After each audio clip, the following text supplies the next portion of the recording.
Indian പ്രധാനമന്ത്രി നരേന്ദ്രമോദി ഇസ്രായേലിലേക്ക് എത്തി. അപ്പോൾ നെതന്യാഹു ഇസ്രായേൽ പ്രധാനമന്ത്രി പറയുന്നത് എൻ്റെ ഏറ്റവും അടുത്ത സുഹൃത്താണ്, എനിക്ക് ഏറ്റവും അധികം വേണ്ടപ്പെട്ട ഒരു ഫ്രണ്ടാണ് എന്നൊക്കെയുള്ള രീതിയിലാണ്. അപ്പോൾ ഈ നരേന്ദ്രമോദി പ്രധാനമന്ത്രി ആയതിനു ശേഷമാണ് ഇസ്രായേലുമായിട്ട് ഇന്ത്യക്ക് കൂടുതൽ ബന്ധം ഉണ്ടായത്.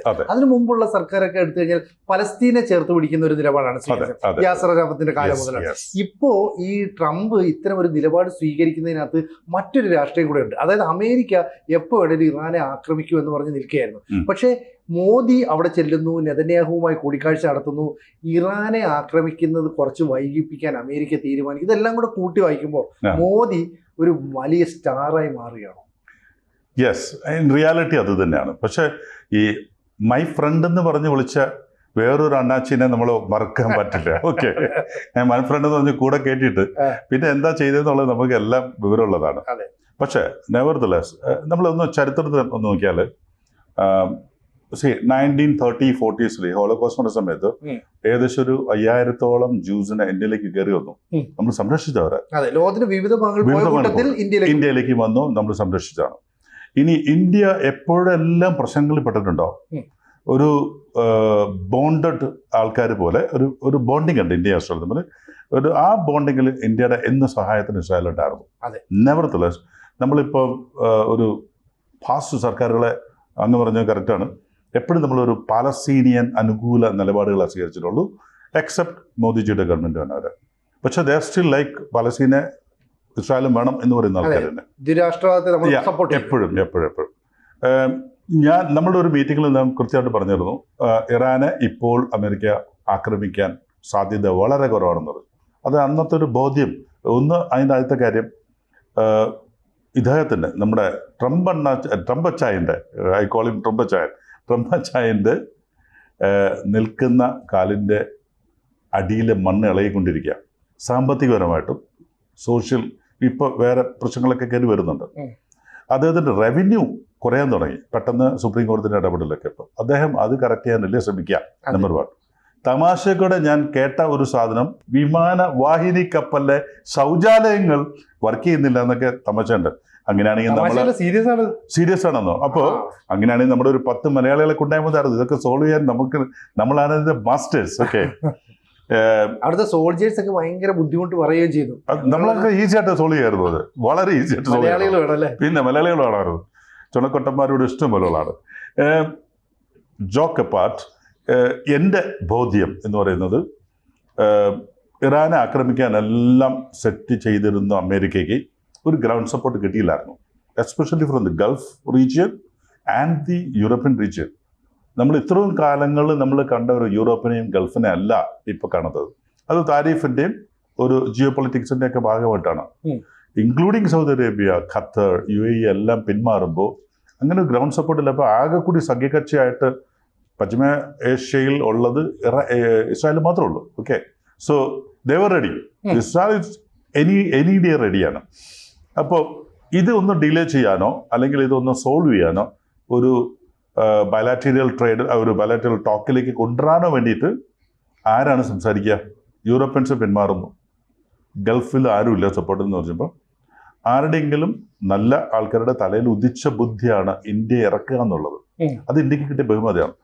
U forget the political part of it. Okay, Indian സർക്കാരിന് അല്ലെങ്കിൽ ഇന്ത്യൻ പ്രധാനമന്ത്രിക്ക് ആ പദവിക്ക് ലോകം കൊടുത്ത ഏറ്റവും വലിയ ഒരു പദവി അല്ലെങ്കിൽ ഒരു സമരം ഞാൻ പറയില്ല, ഒരു ആ സിറ്റുവേഷൻ സോൾവ് ചെയ്യാൻ പറ്റിയ ഒരാൾ എന്ന നിലയ്ക്ക് ആ മോദിജിയുടെ കഴിവിനെ അംഗീകരിക്കുക ചെയ്യുന്നത്.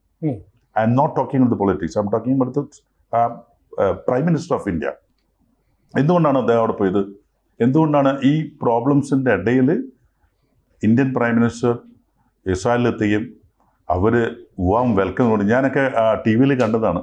നെതന്യാഹുവിന്റെ വൈഫ് പോലും സാഫ്രോൺ കോട്ട കെട്ടിട്ട് എന്നിട്ട് കാണിച്ചു കൊടുക്കുന്നു, you see what she is wearing, it's your colour എന്ന് പറയുന്ന. അപ്പോൾ മോദി പറയുന്നുണ്ട് സാഫ്രോൺ. അപ്പോൾ they are making him very comfortable. അതുപോലെ എനിക്ക് തോന്നുന്നു ആദ്യത്തെ പ്രൈം മിനിസ്റ്റർ ആയിരിക്കണം നെസറ്റിൽ പോയിട്ട് പ്രശ്നം അവിടുത്തെ പാർലമെന്റ്. ഇന്ത്യയുടെ ആദ്യത്തെ പ്രൈം മിനിസ്റ്റർ ആണ്. ഇന്ത്യയിലെ ആദ്യത്തെ പ്രൈം മിനിസ്റ്റർ അപ്പുറത്തേക്ക് ഇസ്രായേൽ സന്ദർശിക്കുന്ന ആദ്യത്തെ പ്രധാനമന്ത്രി. സോ അതൊരു വലിയ ബഹുമതിയാണ്. ആ കാര്യങ്ങളിൽ എൻ്റെ ഉറച്ച ബോധ്യം അതിലേക്ക് ഞാൻ വരുന്നത്, ഇത് ഇറാനോട് കാര്യങ്ങൾ പറയുക, നോക്കൂ we are ready to talk, ഞങ്ങൾ അറ്റാക്ക് ചെയ്യുന്നില്ല, തൽക്കാലം ഞങ്ങൾ വെടിവെക്കുന്നില്ല, നിങ്ങളൊരു ടേബിളിലേക്ക് വരുമോ എന്ന് ചോദിക്കാൻ വേണ്ടിയിട്ടുള്ള ഒരു ആസൂത്രണമാണ് എന്നാണ് എൻ്റെ നിഗമനം. May be I M wrong. പക്ഷേ ഇന്ന് രാവിലെ ഇറാനിയൻ വിദേശകാര്യമന്ത്രി സൂറിച്ചിൽ എത്തിക്കഴിഞ്ഞു. ആൻഡ് ആ ടോക്കിൽ ഡെഫിനറ്റ്ലി അമേരിക്കൻ ആൾക്കാർ വന്നു കഴിഞ്ഞു. C you can link all together. എന്തിനാണ് പ്രൈം മിനിസ്റ്റർ പെട്ടെന്ന് ഇസ്രായേലിൽ പോകുന്നു, സംസാരിക്കുന്നു, ഇറാനിയൻ വിദേശകാര്യമന്ത്രി സൂറിച്ചിലെത്തുന്നു, ആൻഡ് അമേരിക്കൻ ആൾക്കാർ അവിടെ ഈ സന്ധി സംഭാഷണങ്ങൾക്ക് എത്തുന്നു എന്നുള്ളത് അതിന് ഒരു കൂട്ടായിട്ട് അതിനൊരു പ്ലാറ്റ്ഫോം ഒരുക്കാനായിരിക്കാം ഇന്ത്യൻ പ്രധാനമന്ത്രി അവിടെ പോയിട്ടുണ്ടാവാം, പോകാൻ സാധ്യതയുണ്ട്. അല്ലാതെ വേറെ ഒരു പൊളിറ്റിക്കൽ ആയിട്ടുള്ള റീസൺ ഞാൻ കാണുന്നില്ല അതിനകത്ത്. പക്ഷെ വളരെ പെട്ടെന്നാണ് ഇന്ത്യൻ പ്രധാനമന്ത്രി അവിടെ ചെയ്യുന്നത്. കഴിഞ്ഞ ഡിസംബറിൽ ഇസ്രായേൽ പ്രധാനമന്ത്രി ബെഞ്ചമിൻ നെതന്യാഹു ഇന്ത്യയിലേക്ക് വരാൻ പ്ലാൻ ചെയ്തു. ആ സമയത്താണ് ഡോക്ടർമാരുടെ ഒരു സ്ഫോടന പരമ്പര ഉണ്ടായി ഡൽഹിയിൽ മാറ്റം. അതുകൊണ്ട് ഏറ്റവും അധികം സുരക്ഷയുള്ള നെതന്യാഹു ആ ഒരു സന്ദർശനം നീട്ടിവെച്ചു. പിന്നീട് കേട്ടത് ജനുവരിയിലോ ഫെബ്രുവരിയിലോ ഇന്ത്യയിലേക്ക് വരുന്നത്.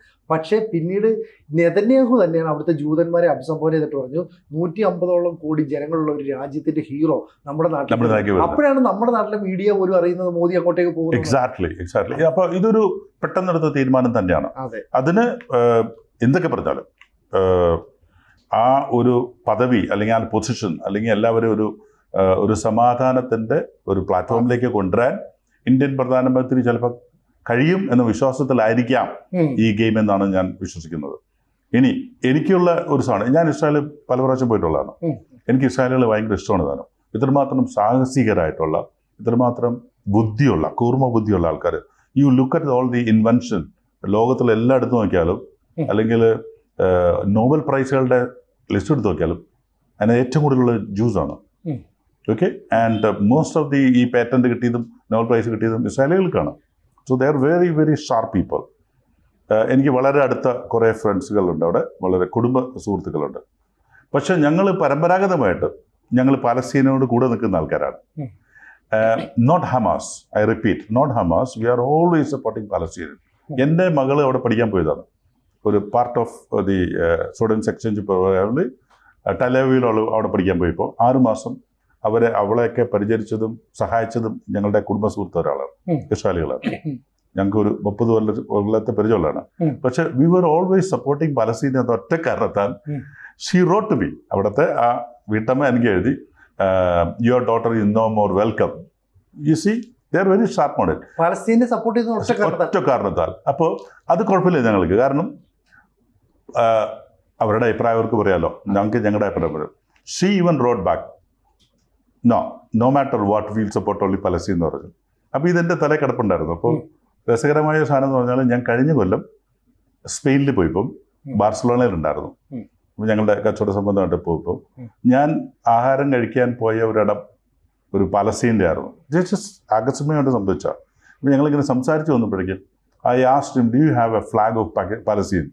അത് ആ പയ്യൻ പറഞ്ഞു, യെസ്, എൻ്റെ അടുത്തുണ്ട്, ഞങ്ങളുടെ പൊന്നു പോലെ വെച്ചിട്ടുള്ളതാണ് പലസ്തീൻ. അപ്പോൾ ഞാൻ വീണ്ടും പറഞ്ഞു, നോക്കൂ, I am not supporting Hamas. I deadly against what they are doing and they were doing. പക്ഷെ വി റെസ്പെക്ട് പലസ്തീൻ പീപ്പിൾ. അപ്പോൾ എനിക്കും കുറേ പലസ്തീൻ ഫ്രണ്ട്സ് ഉണ്ട്. അദ്ദേഹം എനിക്ക് ഫ്ലാഗ് തരുന്നു. ഇപ്പോൾ ഗ്രാൻവിയ എന്ന് പറഞ്ഞാൽ ഇപ്പോൾ എറണാകുളത്തിൻ്റെ MG റോഡ് എന്നൊക്കെ പറയുന്ന മാതിരി. ഓക്കെ, ഗ്രാൻവിയ ഓഫ് ബാർസലോണയിൽ ഞാൻ ഈ ഫ്ലാഗ് എൻ്റെ മോളും ഞാനും ഇവരും വെച്ച് ഫ്ലാഗ് കൊണ്ടു നടന്നു. ഒരു സന്തോഷം, മനസ്സൊരു സുഖം, ഒരു മനസ്സുഖം. എന്ന് വെച്ചാൽ we are not against of Israelis, no, we also like them. So we need to understand ഈ രണ്ട് രാഷ്ട്രങ്ങളുടെയും 2 സംസ്കാരങ്ങളുടെയും 2 ആളുകളുടെയും എല്ലാം വ്യത്യസ്ത സ്വഭാവങ്ങൾ മനസ്സിലാക്കി നമ്മൾ അവരെ ആദരിക്കുകയും അധിക്ഷേപിക്കാതിരിക്കുകയും ആദരിക്കുകയും ബഹുമാനിക്കുകയും ചെയ്യണം എന്നുള്ളതാണ് എൻ്റെ നിലപാട്. ശരിക്കും പറഞ്ഞാൽ ഇപ്പോൾ ഈ ഇസ്രയേലിൻ്റെ ജനത, ഇസ്രയേൽ ജനത ഇന്ത്യയോട് എപ്പോഴും ഒരു കടപ്പെട്ടിരിക്കുന്നത്. കാരണം പണ്ട് ഈ ഇസ്രയേൽ ജനത ജൂതന്മാർ പല രാജ്യങ്ങളിൽ കൂടിപ്പോയപ്പോൾ പല രാജ്യക്കാരും ഈ ജൂതന്മാരെ കൊല്ലാൻ സഹായിച്ചു, അല്ലെങ്കിൽ കൊന്നൊടുക്കി. പക്ഷെ ഇന്ത്യക്കാർ അങ്ങനെയല്ല, ചേർത്ത് പിടിക്കുകയാണ് ചെയ്തത്. അപ്പൊ അതിന്റെ ഒരു നന്ദിയുണ്ട്. ആ നന്ദി എല്ലായ്പ്പോഴും ഇസ്രയേൽ കാണിച്ചിട്ടുണ്ട്. ഇന്ത്യയുമായിട്ട് പാകിസ്ഥാനുമായിട്ടുള്ള യുദ്ധമൊക്കെ വരുന്ന സമയത്ത് ഇസ്രയേൽ നമ്മളെ സഹായിച്ചിട്ടുണ്ട്. ഇതിൽ 1980കളിൽ ഒരു ആണവ റിയാക്ടർ പാകിസ്ഥാൻ പാകിസ്ഥാൻ സ്ഥാപിക്കുന്നു എന്ന് പറഞ്ഞപ്പോൾ ഇസ്രായേൽ പറഞ്ഞിരുന്നു ഒരു മുസ്ലിം രാഷ്ട്രം ഒരിക്കലും ആണവ ശക്തിയാകരുത്, ഞങ്ങൾ കയറി അവിടെ ബോംബിട്ടോളാം, ആക്രമിച്ചോളാം, ഞങ്ങൾക്ക് ഒറ്റ കാര്യം ചെയ്തത് റീഫ്യൂൽ ചെയ്യാനുള്ള സംവിധാനം, കാരണം ഞങ്ങൾ ഫ്ലൈറ്റിൽ നിന്ന് റീഫ്യൂൽ ചെയ്യണം. പക്ഷെ അന്ന് പ്രധാനമന്ത്രിയായിരുന്ന ഇന്ദിരാഗാന്ധി അതിനെ പിന്തുണച്ചില്ല. അന്നും ഇന്ദിരാഗാന്ധി ഒരു പാലസ്തീൻ നിലപാട് കൊണ്ട് നിൽക്കുകയായിരുന്നില്ലേ?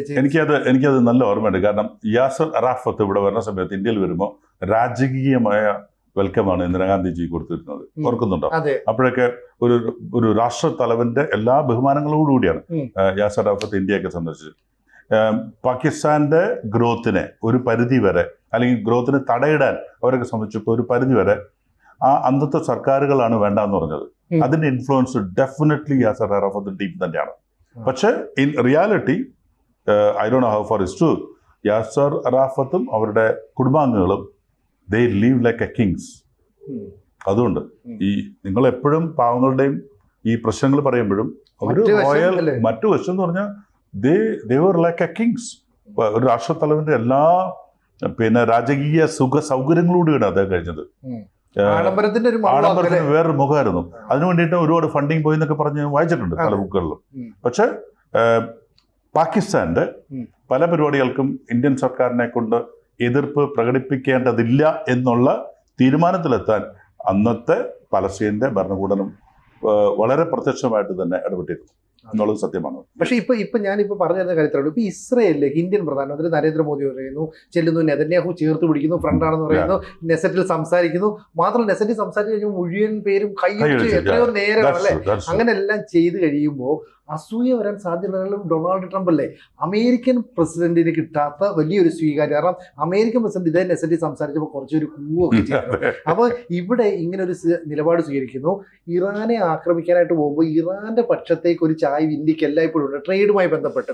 അങ്ങനെയുള്ള ഒരു സാഹചര്യത്തിൽ ട്രംപിനെ അല്ലെ അമേരിക്കയെ തടഞ്ഞു നിർത്തുന്നത് മോദിയാണെന്ന് വേണേൽ പറഞ്ഞൂടെ? No, I don't believe in that. നമ്മൾ ഈ ട്രംപ് അച്ഛൻ എന്തൊക്കെ തമാശകൾ പറഞ്ഞാലും അദ്ദേഹത്തിന്റെ കൂടെയുള്ള കുരുട്ടുബുദ്ധിക്കാർ കുറേ ഉണ്ട്, സൽബുദ്ധിക്കാരും കുരുട്ടുബുദ്ധിക്കാരും. ഈവൻ ഐ ബിലീവ് ഈ നമ്മുടെ പ്രൈം മിനിസ്റ്റർ ഇസ്രായേൽ പോയതിന്റെ ബാക്കിലും ഒരു ഗ്രീൻ സിഗ്നൽ US കൊടുത്തിട്ടുണ്ടാവാം. കൊടുക്കാതെ അദ്ദേഹം പെട്ടെന്ന് കയറി പോവില്ല, മനസ്സിലായി? സോ അതുകൊണ്ട് അവർക്ക് അസൂയല്ല ഉണ്ടാവുന്നത്, അവർക്കൊരു actually they relieve from the pressure. കാരണം ഞാൻ ഇപ്പൊ തല്ലും ലിപ്പടിക്കുന്നു പറഞ്ഞപ്പോ പണ്ട് അങ്ങനെ സിനിമ പറഞ്ഞ മാറി തേങ്ങ ഉടക്കി സ്വാമി എന്ന് പറഞ്ഞ് നിൽക്കുക എല്ലാവരും. ആ സമയത്താണ് തേങ്ങ ഉടക്കാതിരിക്കാൻ വേണ്ടി ഇന്ത്യൻ പ്രധാനമന്ത്രി ഇസ്രായേലിൽ പോയി സംസാരിക്കണമെങ്കിൽ ടു ടോക്ക് ടു ഇറാൻ. അപ്പൊ അവരുടെ എല്ലാ ഡീറ്റെയിൽസും എടുത്തിട്ടാണ് ഇറാനോട് സംസാരിക്കുന്നത്. സാരില്ല, ഞങ്ങൾ ഒരു ടേബിളിലേക്ക് വരൂ, നമുക്കൊരു സന്ധി സംഭാഷണം ആവാം എന്നുള്ള മെസ്സേജ് കൊടുക്കാൻ അത്രമാത്രം ഒരു ഡിപ്ലോമാറ്റിക് ലെവലിലേക്ക് വരണമെങ്കിൽ ഡെഫിനറ്റ്ലി US ഗ്രീൻ സിഗ്നൽ ഇല്ലാണ്ട് സാധ്യമല്ല. സോ അവർക്ക് ഒരിക്കലും അസൂയയുടെ ആ ഭാഗത്തേക്ക് വരേണ്ട ആവശ്യമില്ല. പ്രഷർ ഒഴിവായില്ലേ ഇപ്പോൾ? ഞാൻ നേരത്തെ പറഞ്ഞ പോലെ ഇറാന്റെ വിദേശകാര്യ വകുപ്പ് മന്ത്രി ഓൾറെഡി സ്വിറ്റ്സർലൻഡിൽ എത്തിക്കഴിഞ്ഞു to talk. How fast it was. അങ്ങനെ ആയിരുന്നില്ലല്ലോ. ഇന്നലെ വരെ ഇവിടെ വെച്ചാൽ നിങ്ങളെ ബുക്കും ഇങ്ങോട്ട് അങ്ങനെ പറഞ്ഞുകൊണ്ടിരുന്ന ആൾക്കാരാണ്. So they were ready to talk. ആരായിരുന്നു ആ പ്രഷർ കൊടുത്തത്? Definitely India. കാരണം ഇറാനും ഇന്ത്യക്ക് വളരെ ഇമ്പോർട്ടൻ്റ് ഒരു രാജ്യമാണ്. നമ്മൾ ഒരുപാട് ഇൻവെസ്റ്റ്മെന്റ് മാത്രമല്ല, നമ്മൾ സാംസ്കാരികമായിട്ട് ഭയങ്കര ക്ലോസ് സർക്കിളിലുള്ളതാണ് പേർഷ്യൻ സംസ്കാരവും ഇന്ത്യൻ സംസ്കാരവും അല്ലേ. അപ്പോൾ അതുകൊണ്ട് ജനങ്ങളായിട്ടും വളരെ അടുപ്പമുള്ളതാണ്. അതുകൊണ്ട് അവിടെ ഒരു യുദ്ധം വരാൻ ഇന്ത്യ പോലും ആഗ്രഹിക്കുന്നില്ല. ഇറാനും ആഗ്രഹമില്ല, ഇന്ത്യക്ക് ഒട്ടും ആഗ്രഹമില്ല. ബിക്കോസ് അങ്ങനെയാണ് ആ റിലേഷൻ ഉള്ളത്. ഇപ്പം ഇങ്ങനെ കൂട്ടിക്കെട്ടി നോക്കുമ്പോൾ ഞാൻ പറയുന്നത് വെച്ചാൽ ഇന്ത്യൻ പ്രധാനമന്ത്രി അല്ലെങ്കിൽ ഇന്ത്യക്ക്, ഞാൻ പറയാം ഇന്ത്യ വെച്ചു ആ പദവിക്ക് ഇന്ത്യക്ക് കിട്ടിയ ഏറ്റവും വലിയ ബഹുമതികളിൽ ഒന്നാണ് നെസറ്റിലെ ഒരു നമ്മുടെ പ്രധാനമന്ത്രിയെ സ്വീകരിക്കുകയും അല്ലെങ്കിൽ അവരായിട്ട് സംസാരിക്കുകയും ഇങ്ങനത്തെ ഒരു വലിയ ഒരു ലോക യുദ്ധം ഒഴിവാക്കാൻ സാധിച്ചെങ്കിൽ അതിൻ്റെ എല്ലാ ബഹുമതികളും ഇന്ത്യക്കാർക്ക് മാത്രം അവകാശപ്പെട്ടാണ് ഇപ്പോൾ ഇന്നത്തെ സ്റ്റാൻഡേർഡ്. നാളെ അത് മാറുമെന്നും എനിക്കറിയില്ല. പക്ഷെ ഇന്ന് നമുക്ക് നെഞ്ചു പിരിച്ചു നടക്കാം. നോക്കൂ, വി സോൾ. മറ്റേ ട്രംപെണ്ണം പലപ്പോഴും പറയും ഞാൻ യുദ്ധങ്ങളെ എന്താണ് ഒഴിവാക്കി. മറ്റേത് പിന്നെ ഇന്നലെ തമാശയ്ക്കാണോ കാര്യമായിട്ടോ പുള്ളി പറഞ്ഞു പാകിസ്ഥാൻ പ്രധാനമന്ത്രിനെ വരെ അവർ തട്ടൂന്ന് പറഞ്ഞു ഞാൻ ഒഴിവാക്കിയെന്ന്. മനസ്സിലായോ?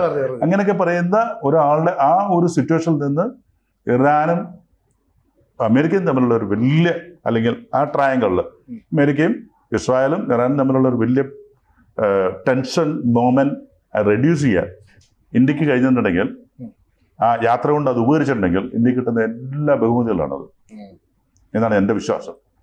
കൂടുതൽ വാർത്തകളും വിശേഷങ്ങളും നിങ്ങളിലേക്ക് എത്താൻ ABC മലയാളം സബ്സ്ക്രൈബ് ചെയ്യുക, ബെൽബട്ടനും അമർത്തുക.